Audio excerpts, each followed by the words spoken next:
Ibu Saudara, kembali lagi di hari ini kita boleh berjumpa ya. Di hari yang luar biasa ini, saya percaya kita semuanya tetap aman dalam lindungan Tuhan.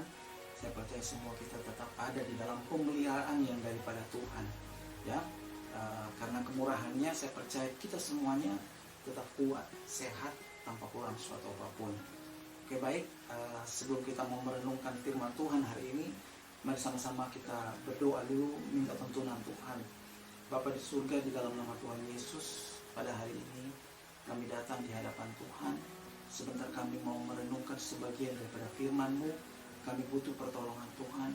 Mari Engkau kuduskan setiap kami, sucikan hati dan pikiran kami, sehingga pada saat kami mendengarkan, merenungkan firman Tuhan hari ini, kami mendapatkan rema yang daripada Tuhan. Kami mendapatkan pelajaran yang luar biasa yang berasal daripada Tuhan sendiri.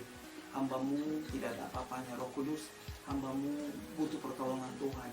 Urapi di dalam mulut bibir hamba-Mu, sehingga apa yang hamba perkatakan semua berasal daripada Tuhan. Dan itu akan menguatkan setiap kami. Terima kasih. Kami siap mendengarkan firman Tuhan.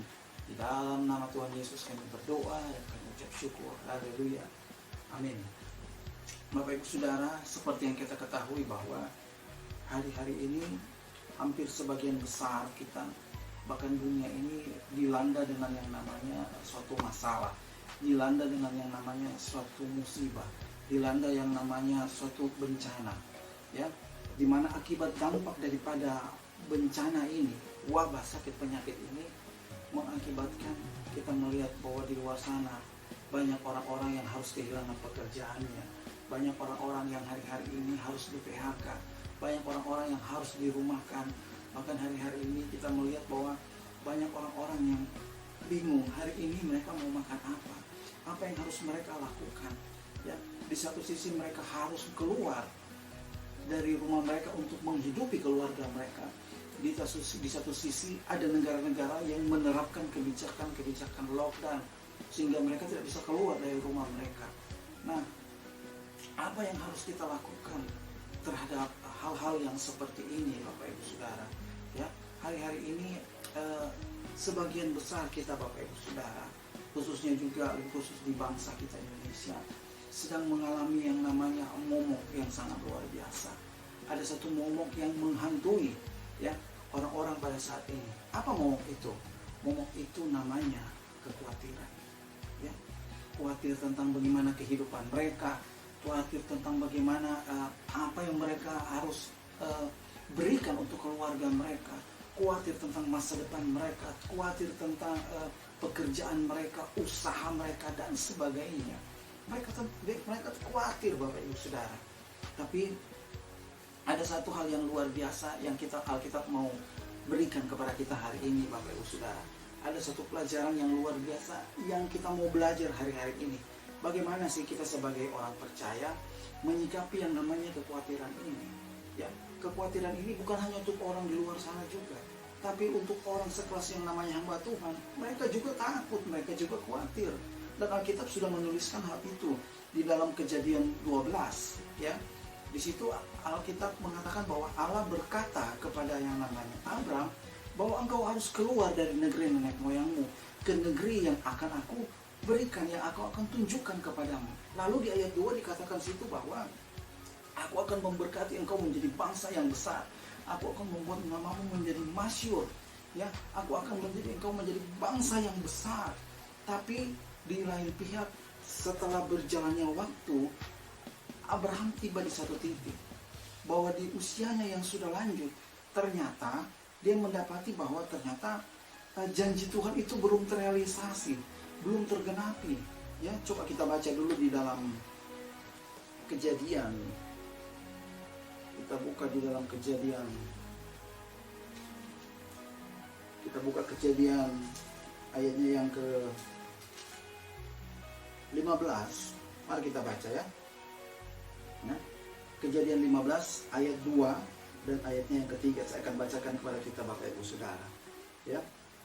Abraham menjawab, "Ya Tuhan Allah, apakah yang akan engkau berikan kepadaku karena aku akan meninggal dan tidak mempunyai anak?" Padahal di dalam Kejadian pasal 12, Tuhan sudah berfirman Dia mengatakan bahwa aku akan memberkati engkau menjadi bangsa yang besar. Ya, I will make you apa? Bless you with apa? A great nation. Aku akan menjadikan engkau menjadi bangsa yang besar. Tapi ternyata di dalam pasal 15 ini kita mendapati bahwa ternyata Alkitab bilang begini, aku akan meninggal dengan tidak mempunyai anak, dan yang akan mewarisi rumahku ialah Eliezer orang Damsik itu. Lalu kata Abraham, engkau tidak memberikan kepadaku keturunan, sehingga seorang hambaku nanti menjadi ahli waris. Ya, dalam hal ini Abraham dalam hal yang namanya ketakutan. Abraham merasa bahwa janji Tuhan sepertinya itu tidak tergenapi dalam kehidupan, sehingga dia mengeluarkan statement bahwa yang akan menjadi ahli warisnya itu adalah Eliezer, itu adalah hambanya dia, itu adalah pembantunya dia.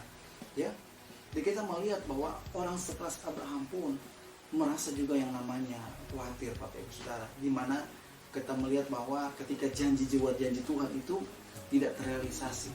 Tapi pada hari ini berita baiknya Bapak Ibu Saudara, ada satu kebenaran firman Tuhan yang akan kita belajar bersama-sama, bagaimana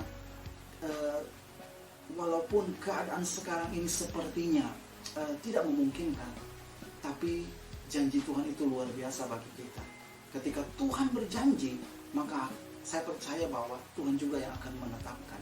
Seperti Tuhan mengatakan kepada Abraham, ya, Tuhan sudah berjanji, dan janji itu adalah perjanjian sepihak yang Allah berikan, yang Allah lakukan antara Allah dan Abraham. Dan kita bisa melihat bukti bahwa memang ternyata betul bahwa Tuhan memberkati Abraham keturunannya seperti bintang, ya, dan seperti pasir-pasir di laut.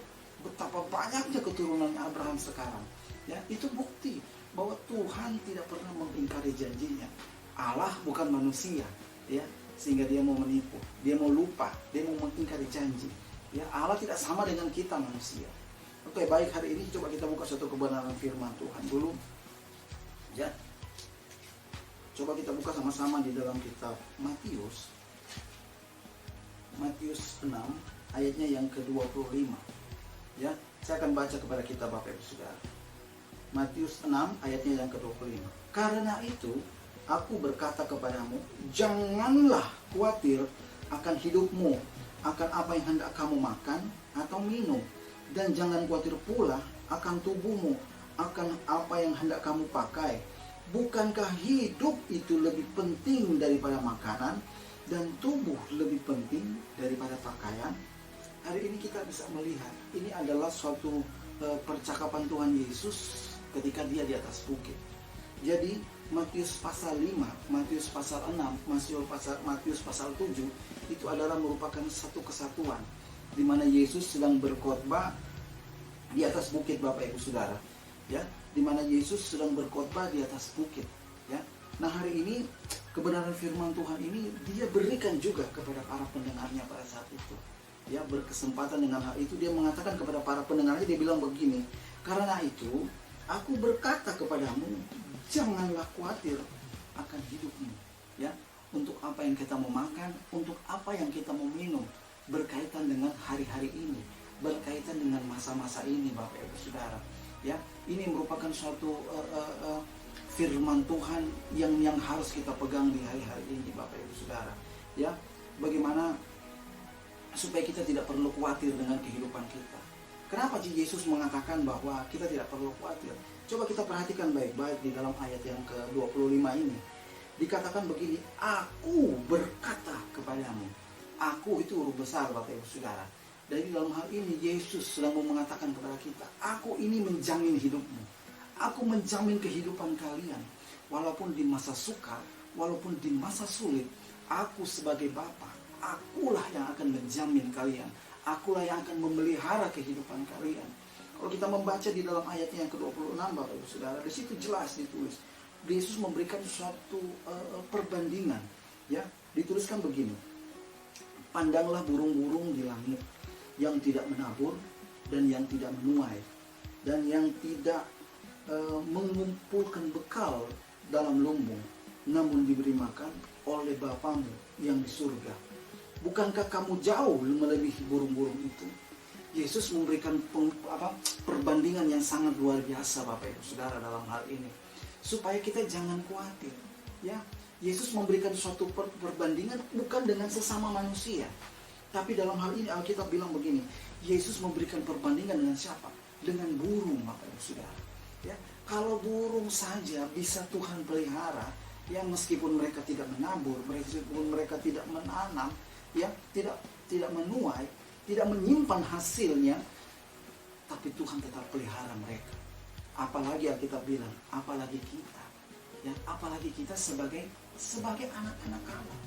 Bapak Ibu Saudara, Alkitab mengatakan bahwa kalau kita bacanya di dalam ayatnya yang ke 32, khususnya di bagian B, dikatakan begini Bapak Ibu Saudara, ya, akan tetapi Bapamu yang di sorga tahu bahwa kamu memerlukan semuanya itu.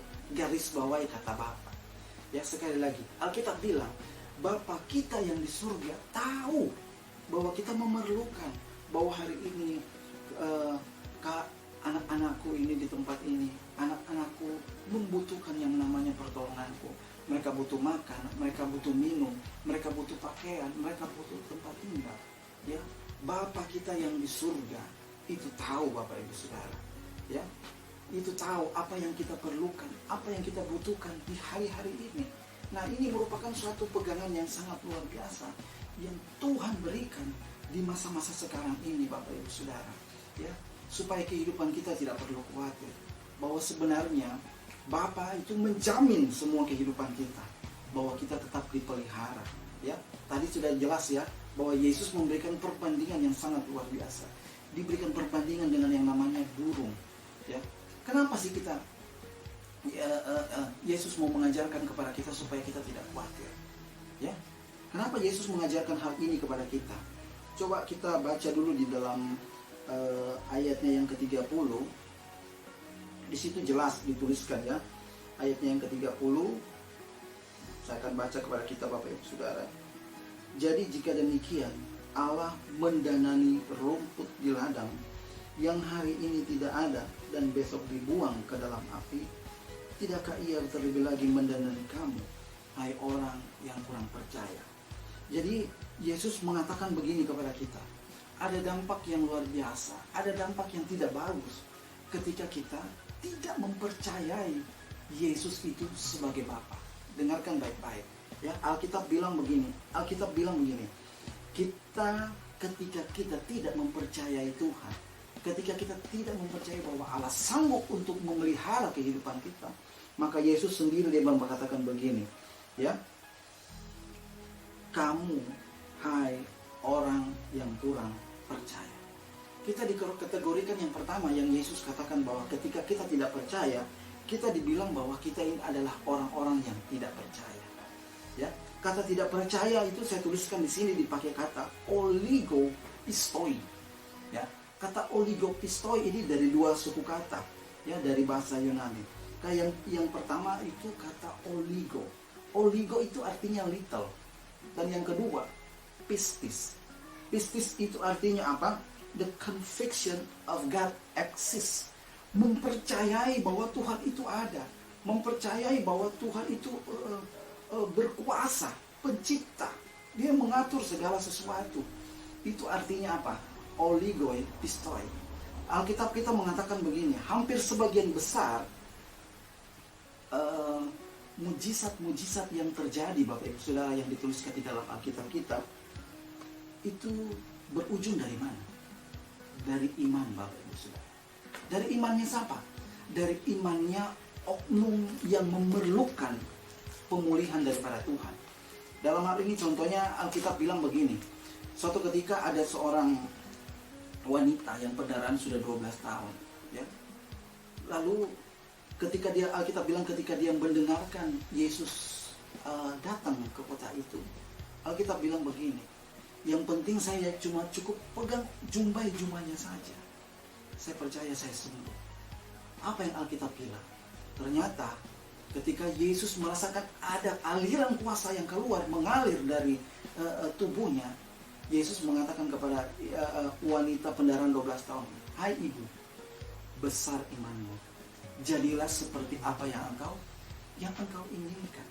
Jadi dalam hal ini, yang menyembuhkan penyakitnya selama 12 tahun itu apa? Itu karena imannya. Ya, itu karena iman ibu ini.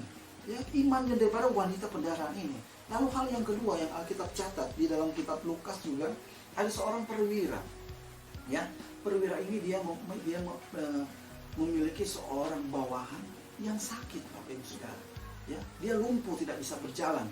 Dan akibat sakit itu Alkitab bilang sama-sama bahwa bawahan ini menderita. Lalu perwira ini datang menghampiri Yesus. Dia mengatakan bahwa kalau Tuhan sanggup, Tuhan mau, Tuhan sembuhkan juga hambaku ini. Apa yang perwira ini katakan ini di luar daripada pemikiran Tuhan. Ya, dia mengatakan kepada Yesus begini, Tuhan Yesus, tidak usah datanglah ke rumahku, karena aku ini tidak layak untuk menerima Tuhan. Aku ini cuma seorang bawahan. Ya, terhadap apa yang dia katakan kepada Yesus, Alkitab bilang begini, Yesus menjadi heran.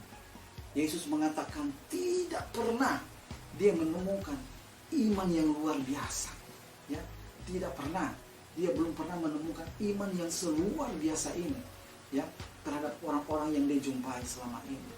Ya, kalau kita membaca teks ini, Bapak Ibu Saudara, ya, orang yang sakit lumpuh ini, ya, itu dia tidak datang kepada Tuhan, tapi yang datang siapa? Atasannya, ya, perwira. Jadi dalam hal ini, iman daripada perwira itu, itulah yang menyembuhkan bawahannya, Bapak Ibu Saudara. Jadi kita bisa melihat bahwa yang namanya iman itu sangat dibutuhkan sekali. Ya, bagaimana caranya Tuhan mau memberikan kita pertolongan? Bagaimana caranya Tuhan mau menghidupkan, memberikan kita apa yang kita butuhkan untuk kita makan, kita pakai, kita minum. Tapi kita dikategorikan sebagai orang-orang yang kurang percaya. Bagaimana Tuhan bisa memelihara kita? Ingat baik-baik konteks kata Bapa di dalam renungan ayat ini, di dalam Matius 6 ayat 25-34. Itu konteksnya bagaimana Bapa itu dia memelihara, dia mencukupkan semua keperluan, kebutuhan daripada anak-anaknya. Ya, jadi Yesus mengatakan kepada kita, ini sangat penting. Ini harus menjadi catatan bagi kita, Bapak Ibu Saudara. Ya, kalau kita ini adalah anak, maka kita harus benar-benar percaya kepada Tuhan, percaya kepada Bapa kita bahwa Dia sanggup untuk mencukupkan semua kebutuhan kita di masa-masa ini, di masa-masa sulit ini. Yang terjadi masalahnya begini, Bapak Ibu Saudara. Ya, banyak kita memanggil Yesus itu sebagai Bapa, banyak itu kita mengikut Kristus, tapi kita tidak mengenal siapa Bapa kita. Tapi kita tidak mengenal siapa sebenarnya Yesus itu. Ya, kita hanya kalau dikatakan hari Minggu karena aku orang Kristen, aku ibadah. Ya, nanti apa yang dikatakan orang-orang di luar sana, ya kan? Ketika aku menjadi orang Kristen, tapi aku tidak ke gereja, aku tidak beribadah. Ya, kita cuma jangan sebatas itu. Ya, tapi yang lebih dari itu kita dituntut untuk lebih lagi mengenal siapa sih itu Yesus, siapa sih itu pengikut Kristus. Apa yang kita pahami tentang kata Kristen? Ya, sekali lagi, apa yang kita pahami tentang kata Kristen? Ya, pemahamannya begini. Kristen itu artinya begini. Kristen itu artinya pengikut Kristus. Ya, sekali lagi, Kristen itu artinya pengikut Kristus. Ya. Bagaimana ketika kita menjadi orang Kristen, kita dituntut untuk mengikuti semua apa yang Yesus sudah ajarkan. Sebagai orang Kristen, kita dituntut untuk mengikuti apa yang Yesus sudah contohkan, apa yang Yesus telah tuntut dari kehidupan kita. Dalam hal ini, kalau dibilang kita ini adalah pengikut Kristus, Yesus sebagai Bapa, dia bilang kepada kita di dalam ayat 25, sekali lagi saya baca, dikatakan begini, karena itu aku berkata kepadamu, janganlah khawatir akan hidupmu, ya, akan apa yang hendak kamu makan atau minum, dan jangan khawatir pula akan tubuhmu, akan apa yang hendak kamu pakai. Bukankah hidup itu lebih penting daripada makanan, dan tubuh lebih penting daripada pakaian? Kata janganlah itu adalah kalimat perintah.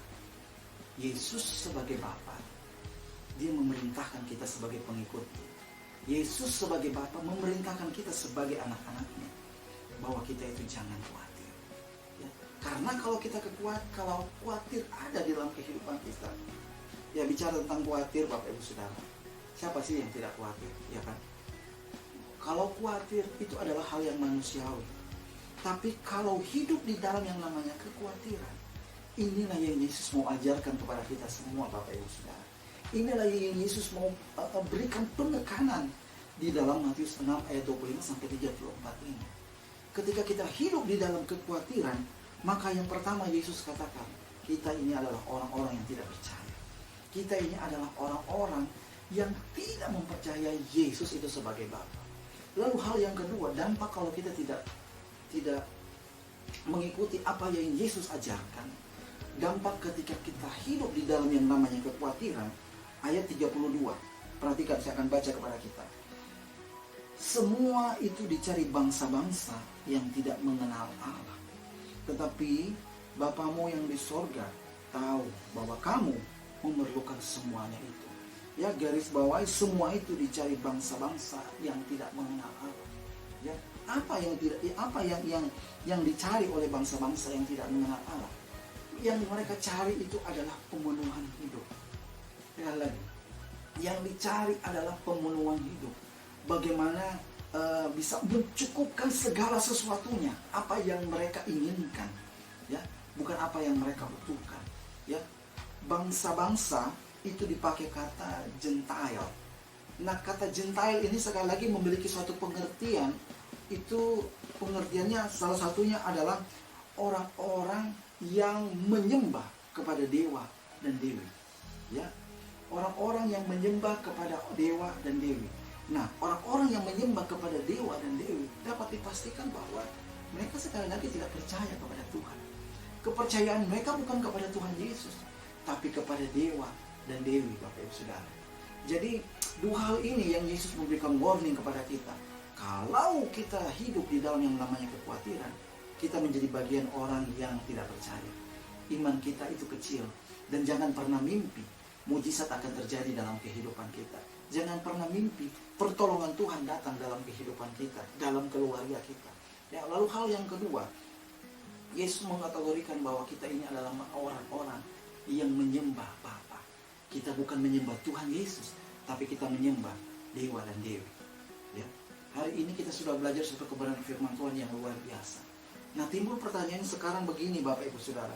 Kalau begitu, apa yang harus kita lakukan supaya pemeliharaan Tuhan tetap ada di dalam hidupku, supaya pemeliharaan Tuhan tetap ada bagi keluargaku juga? Ya, apa yang harus kita lakukan? Ya, ketika Yesus mengatakan janganlah kamu khawatir, ini adalah suatu perintah, ya kan? Yang luar biasanya, ketika Yesus memberikan perintah, Alkitab juga menuliskan suatu solusinya. Ketika Yesus memberikan suatu larangan, Alkitab juga memberikan solusinya. Bagaimana sih supaya yang namanya pemeliharaan Tuhan itu tetap ada bagi keluargaku, ya, bagi hidupku, ya. Mari kita baca ayatnya sama-sama. Ayatnya yang ke-33. Perhatikan ayat ini. Ya. Tetapi carilah dahulu kerajaan Allah dan kebenarannya, maka semuanya itu akan ditambahkan kepadamu.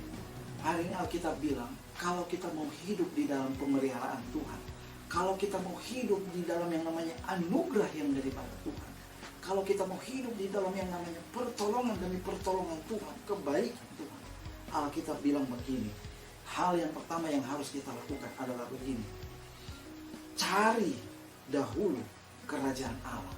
Ya, garis bawahi kata cari. Ya, sekali lagi, garis bawahi kata cari.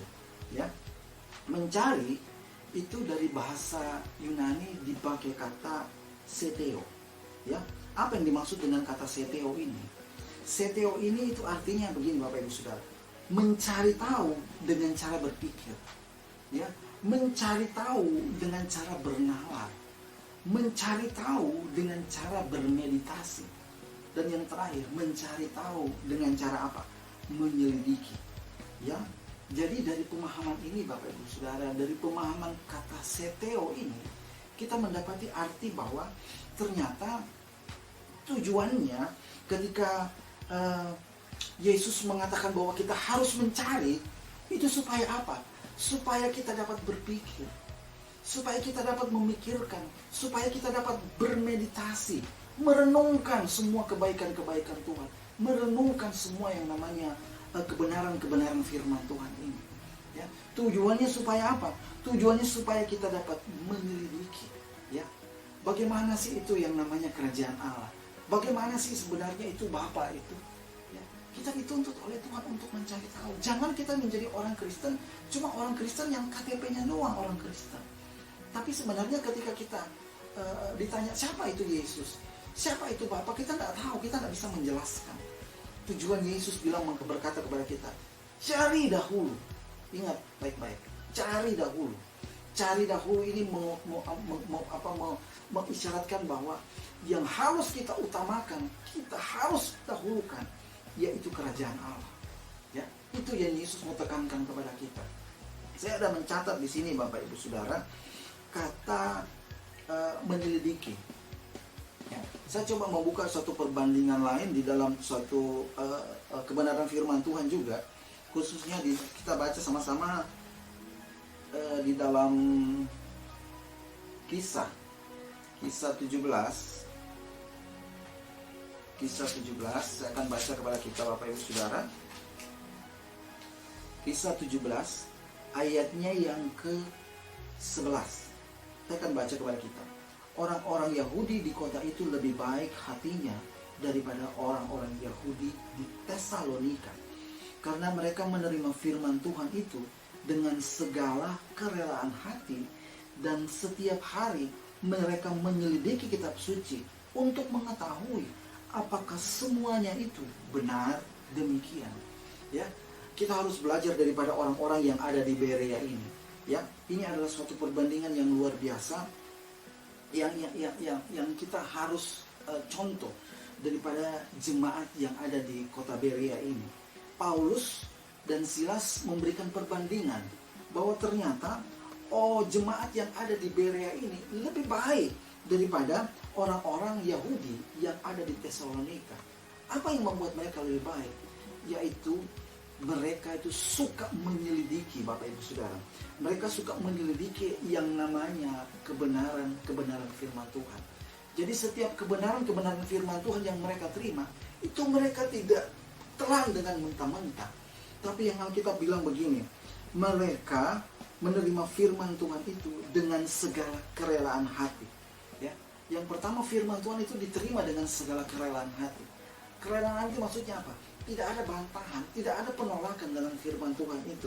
Lalu dan setiap hari mereka menyelidiki, ya, apa yang dikabarkan oleh Paulus dan Silas, apa yang diajarkan oleh mereka lewat firman Tuhan, itu yang mereka selidiki, Bapak Ibu Saudara.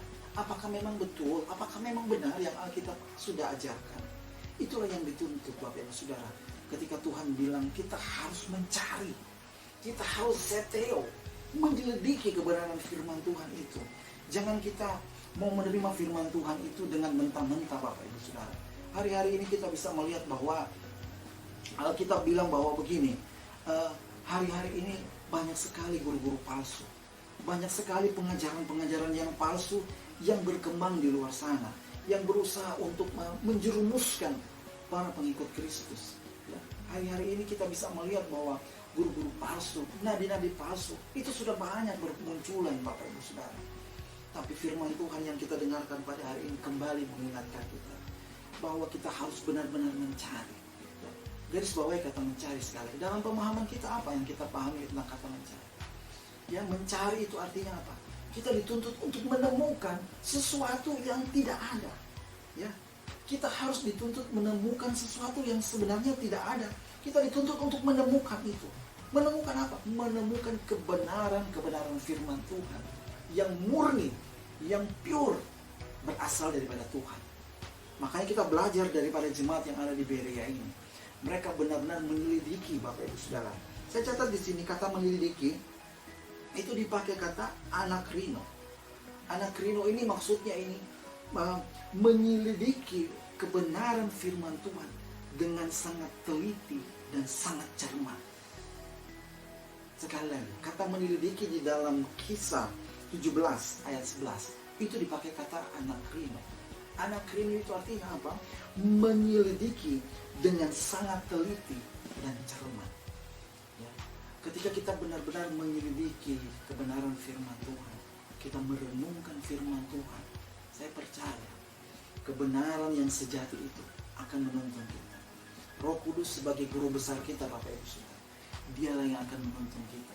Dia yang akan memberikan pewahyuan. Ya. Ada satu kebenaran firman Tuhan yang saya ingat. Firman Tuhan itu berkata, apa yang tidak pernah kamu dengar, apa yang tidak pernah kamu pikirkan, itulah yang Tuhan tunjukkan kepadamu. Itu yang Tuhan bukakan. Jadi konteks ayat firman Tuhan itu tentang apa? Bagaimana orang yang menyelidiki kebenaran-kebenaran firman Tuhan, kepada mereka lah yang itulah yang Tuhan bukakan bagi mereka. Ya. Nah, di dalam kebagian firman Tuhan yang lain, ada kebenaran firman Tuhan yang lain yang tidak dibukakan bagi orang lain. Tapi ternyata ketika kita menyelidiki ini, menyelidiki kebenaran Alkitab, Tuhan membukakan pemahaman-pemahaman yang baru. Ya, saya percaya bahwa Alkitab itu ya dan amin. Ketika kita haus dengan kebenaran firman Tuhan, maka kita akan dipuaskan. Kita akan dipuaskan. Kita dipuaskan. Ya, jadi yang harus kita lakukan pertama yang Alkitab bilang adalah kita harus mencari kerajaan Allah. Ya, mencari kerajaan Allah. Nah, pertanyaannya bagi kita sekarang begini. Kalau kita disuruh mencari kebenaran, kalau kita disuruh mencari yang namanya kerajaan Allah, bagaimana kerajaan Allah sih sebenarnya? Ya, ini yang ada di dalam pertanyaan kita. Kerajaan Allah sih sebenarnya itu bagaimana? Apakah kalau dengan kata mencari tadi yang Yesus sudah ajarkan, apakah kita harus naik turun surga dulu, baru kita dapat menemukan yang namanya kerajaan Allah? Apakah kita harus naik turun surga dulu, baru kita dapat mendapatkan yang namanya, oh ternyata surga itu di atas, ya, dia bentuknya, jalannya itu dari emas, ya, banyak permata di sana. Apakah yang seperti itu yang Yesus masukkan? Tidak, Bapak Ibu Saudara. Ya, nah pertanyaannya bagi kita sekarang begini, kalau begitu apa itu kerajaan Allah? Ya, coba sama-sama lo kita buka dulu. Kerajaan Allah berbicara tentang apa? Ya, coba kita buka dalam kebenaran firman Tuhan di dalam kitab Lukas 13 ayat ke-18 sampai 21. Saya baca ya. Maka kata Yesus, seumpama apakah hal kerajaan Allah? Dan dengan apakah aku akan mengumpamakannya?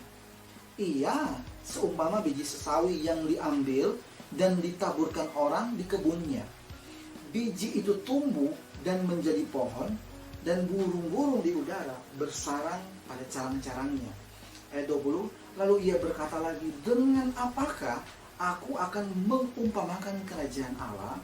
Ya, ia seumpama ragi yang diambil seorang perempuan dan diaduk ke dalam tepung terigu 3 sukat sampai kamir seluruhnya. Ya, jadi dari hal ini Bapak Ibu Saudara kita dapat pemahaman. Apa sih yang dimaksudkan dengan kerajaan Allah? Ya, kalau mungkin hari-hari ini kita bertanya, kerajaan Allah sih sebenarnya bagaimana sih?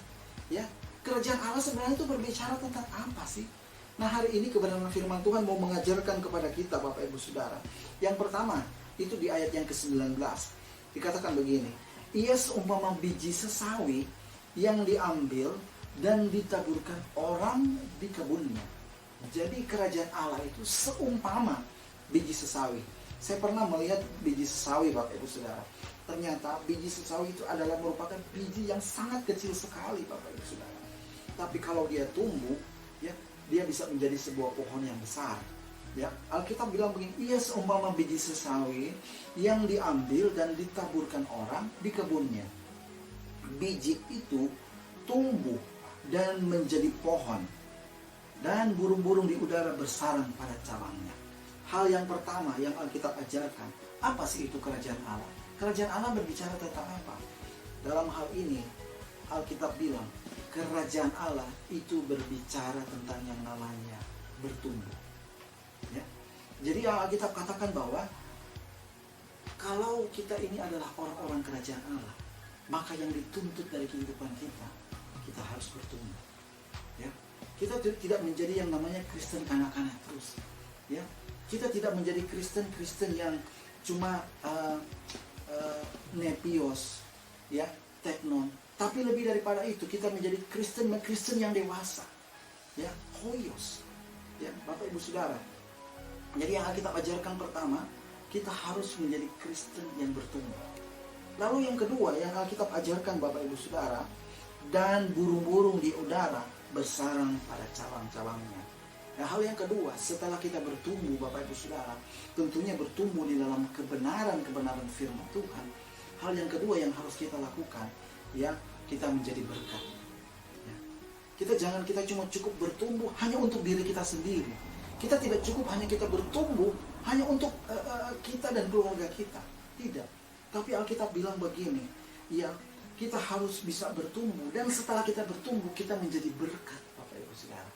Ya, lewat pertumbuhan yang kita alami, lewat pertumbuhan kekristenan yang kita alami Bapak Ibu Saudara, kita bisa menjadi berkat. Ya, berkat di mana?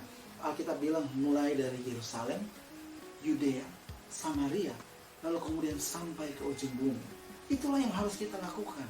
Jadi kerajaan Allah yang dimaksud di dalam ayat ini, yang pertama Alkitab bilang bicara tentang pertumbuhan. Lalu yang kedua yang Alkitab bilang setelah kita bertumbuh, lalu kemudian kita harus menjadi berkat. Lalu kemudian kerajaan Allah berbicara tentang apa lagi di dalam ayat ini? Mari perhatikan. Ayat 21 saya akan baca kepada kita Bapak Ibu Saudara.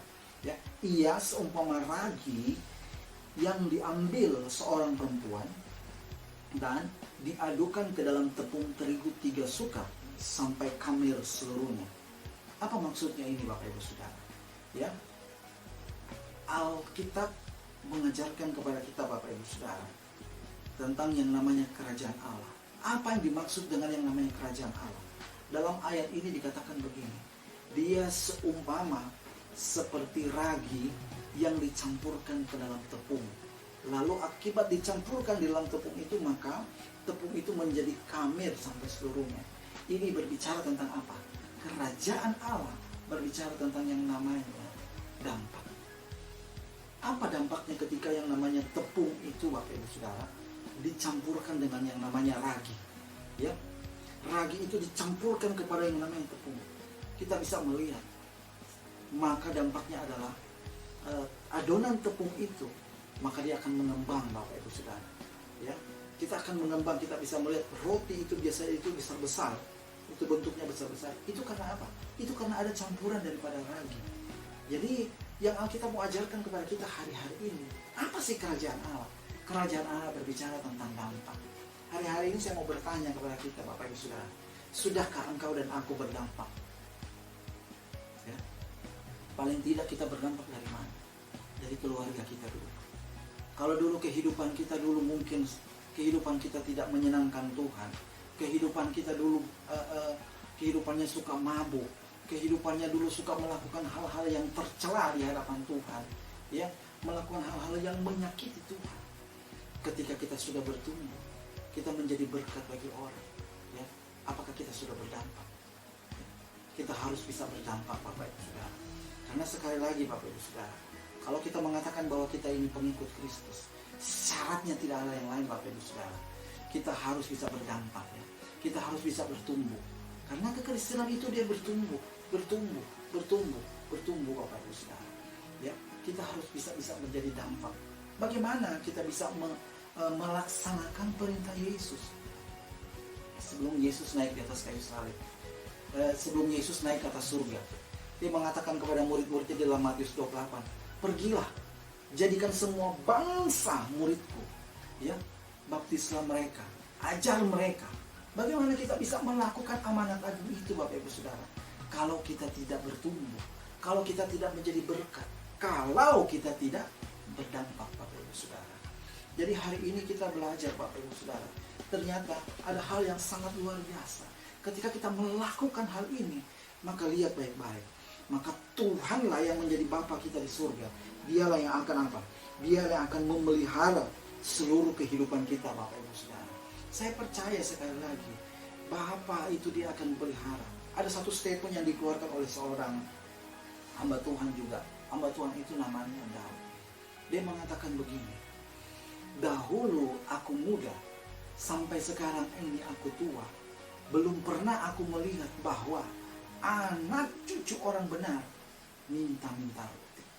Ya, kita percaya bahwa tidak ada yang lagi yang dapat meragukan, menyaksikan bahwa hubungan antara yang namanya seorang Daud dengan Tuhan. Di dalam bagian lain Alkitab dia mengatakan begini, 7 kali dalam sehari aku mencari Tuhan. Ya, 7 kali dalam sehari dia mencari Tuhan. Dari hal itu kita bisa mendapati bagaimana kualitas hubungannya dia dengan Tuhan. Ya, bagaimana dia sangat-sangat mempercayai Tuhan. Makanya dia berani mengeluarkan statement itu, Bapak Ibu Saudara. Belum pernah dia lihat dari dia muda sampai dia tua bahwa anak cucu orang benar minta-minta roti. Ini mau mengatakan apa? Anak cucu orang benar dipelihara Tuhan. Ya, makanya Yesus berani mengeluarkan statement ini.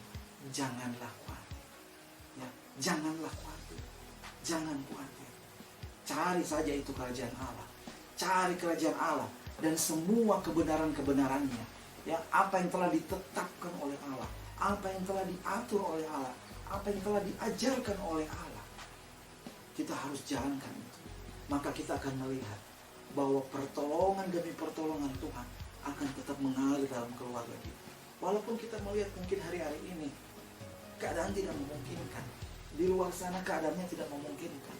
Ya, banyak usaha-usaha yang ditutup, banyak pegawai-pegawai yang dirumahkan, banyak orang-orang yang bingung hari-hari ini. Mereka harus bagaimana ya? Mereka harus melakukan apa ya? Tapi dengar, dahulu aku muda sampai tua, belum pernah aku melihat anak cucu orang benar hidup minta-minta. Ya, saya percaya Bapak Ibu Saudara, kebenaran firman Tuhan yang hari ini yang kita belajar, ya, itu akan menguatkan kita. Lalu hal yang kedua yang Yesus inginkan dari kita, ya, tadi yang pertama kita dituntut bagaimana sih supaya pemeliharaan Tuhan tetap ada dalam kehidupan kita. Saya ulang kembali, Yesus menuntut kepada kita yaitu kita harus mencari, ya, kerajaan Allah, hidup di dalam kebenaran-kebenarannya. Saya percaya Tuhanlah yang akan berperkara dalam kehidupan kita. Lalu hal yang kedua yang Alkitab ajarkan Bapak Ibu Saudara, supaya kita hidup tetap dalam pemeliharaan Tuhan. Mari sama-sama kita buka di dalam 1 Petrus 5. 1 Petrus 5 ayatnya yang ke-7. Saya akan baca. Serahkanlah segala kekhawatiranmu kepadanya, sebab ia yang memelihara kamu. Ya, Alkitab bilang begini Bapak Ibu Saudara, kalau kita mau hidup di dalam yang namanya pemeliharaan Tuhan, kalau kita mau melihat bahwa pertolongan Tuhan itu datang dalam kehidupan kita dan keluarga kita, mari kita perhatikan ayat ini. Dikatakan apa? Serahkanlah segala khawatirmu kepadanya. Nya di situ dipakai huruf besar Bapak Ibu Saudara. Alkitab bilang kita dituntut untuk menyerahkan semua segala kekhawatiran kita. Ya, Alkitab bilang apa? Garis bawahi kata segala. Ya, apa yang menjadi kekhawatiran kita hari-hari ini? Mungkin usaha kita sekali lagi, mungkin pekerjaan kita, mungkin bagaimana kita mau makan, bagaimana kita mau minum, pekerjaan kita, masa depan kita, ya kan? Alkitab bilang kepada kita segala. Ya, kita harus melakukan apa? Kita menyerahkan kepada Tuhan, menyerahkan segala semuanya kepada Tuhan. Kalau Alkitab bilang kita menyerahkan segalanya kepada Tuhan, itu artinya apa? Kita tidak lagi berkuasa atas kekhawatiran kita.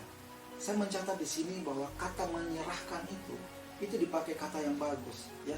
Kata menyerahkan itu dipakai kata to throw upon. To throw upon ini dituliskan memiliki pemahaman melempar, ya, melemparkan, ya. Jadi ada perbedaan yang sangat mendasar, ya, dari kata menyerahkan dan kata melemparkan, ya. Kata melemparkan ini Bapak Ibu Saudara, apa tujuannya kita melemparkan sebuah benda, membuang sebuah benda, ya. Dalam pemahaman kita, ketika kita melempar sebuah benda, membuang sebuah benda, yang ada di dalam benak kita, barang itu sudah tidak diperlukan lagi. Barang itu sudah kita tidak perlukan lagi. Dengan kata lain, barang itu adalah sampah. Nah, kalau barang itu sudah tidak diperlukan lagi, sampah, ngapain lagi barang itu kita ambil, Bapak Ibu Saudara? Ngapain lagi yang namanya kekhawatiran itu kita ambil lagi? Ya. Kata khawatir itu dituliskan di dalam bentuk, saya mencatat di sini, dia menggunakan bentuk aorist. Bentuk aorist itu maksudnya apa? Aorist itu adalah suatu kejadian di masa lampau dan yang pernah terjadi dan tidak akan pernah terjadi lagi. Jadi kejadiannya cuma satu kali. Jadi kalau kita sudah membuang suatu barang, membuang suatu benda, kita tidak dituntut lagi untuk mengambilnya lagi. Itu sudah di luar tanggung jawab kita. Ketika kita menyerahkan, melempar kekhawatiran kita kepada Tuhan, maka yang bertanggung jawab dengan kekhawatiran kita adalah Tuhan. Jadi Bapak Ibu Saudara, hari ini kita sudah membelajar satu kebenaran firman Tuhan yang sangat memberkati kita semuanya. Bahkan kebenaran firman Tuhan ini juga memberkati kami, Bapak Ibu Saudara, saya pada khususnya di dalam masa-masa ini sebagai hamba Tuhan, ya, memberkati Bapak Ibu Saudara. Firman Tuhan ini memberikan ketenangan, ya, memberikan jaminan kepada kita semuanya, Bapak Ibu Saudara, di masa-masa ini, ya. Jadi biarlah apa yang sudah kita renungkan, apa yang sudah kita pelajari hari ini, itu dapat kita praktekkan dalam setiap kehidupan kita di hari-hari ke depan. Terima kasih buat anugerah Tuhan yang luar biasa ini. Terima kasih buat pimpinan Tuhan yang luar biasa yang Tuhan berikan dalam kehidupan kami. Kami boleh merenungkan firman Tuhan hari ini. Biarlah apa yang kami sudah renungkan hari ini itu menjadi rema bagi kami dan menjadi penuntun dalam setiap kehidupan kami. Hamba-Mu berdoa, biarlah kebenaran firman Tuhan ini tidak kembali dengan sia-sia, tapi melakukan seperti apa yang Tuhan inginkan, melakukan seperti apa yang Tuhan mau. Berkati setiap anak-anak-Mu. Di dalam nama Tuhan Yesus kami berdoa dan kami mengucap syukur. Haleluya. Amin. Shalom.